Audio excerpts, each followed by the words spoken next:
Mon père, c'est avec tristesse que je vous écris car ma cuisson de vos poteries n'a pas réussi. Je ne les ai pas mises dans la première cuisson de mon nouveau four. J'attendais pour être sûre que le four était sec. J'ai trouvé du vernis magnifique pour votre commande et je vous assure que j'ai fait ces pièces pas comme les autres poteries. C'était pour moi un très grand privilège de les faire et inconsciemment mon travail était une prière. Je les ai faites aussi bien que je sais faire et avant la cuisson, elles étaient beaucoup admirées. Je les ai placées dans la meilleure partie du four, le centre, et j'attendais avec impatience de les voir après la cuisson. Imaginez mon chagrin quand j'ai tiré quelques briques de la porte du four 36 heures après la cuisson et j'ai vu toutes mes poteries presque noires. Nous n'en savons pas la cause. Plusieurs potiers sont venus pour voir, mais ils disent qu'ils n'ont jamais vu une cuisson comme celle-ci, car rien n'était cassé, rien tordu. Le vernis brille et c'est lisse, c'est joli, mais toutes les couleurs sont parties. Si c'était trop cuit, les pots seraient cassés, fendus et les plats tordus. Si c'était que la cuisson n'était pas suffisante, les pièces seraient mates.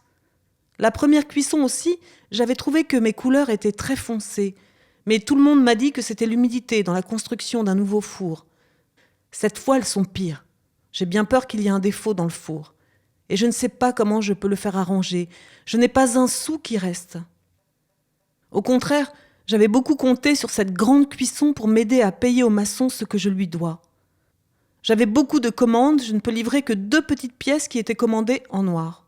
Aussi, je suis désolée de vous désappointer. Actuellement, le bénitier et les burettes sont très jolis, mais pas du tout ce que vous avez commandé. Ils sont gris chaud, comme le pot à tabac en grès que j'ai fait pour Monsieur Glaise. L'arc-en-ciel a disparu, mais le dessin en relief est pur. La petite fontaine en crème, bleu et gris, est toute noire, impossible.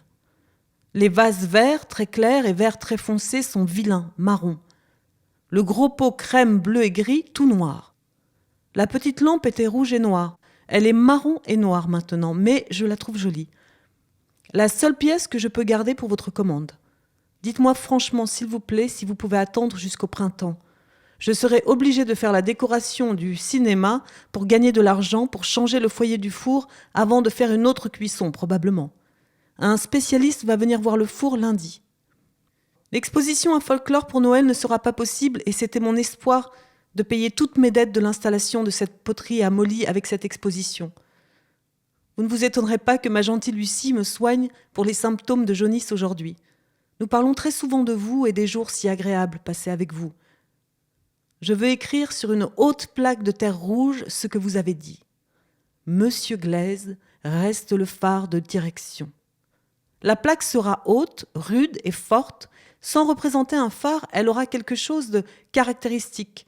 Et elle sera cimentée dans le mur de mon atelier, de sorte que quand je ne serai plus, votre message restera. Mon père, je ne sais pas si nous ne devrions pas prier pour l'aide des choses matérielles et je sais que j'ai tort d'être si bouleversée par l'impossibilité de continuer de faire mon travail pour payer mes dettes.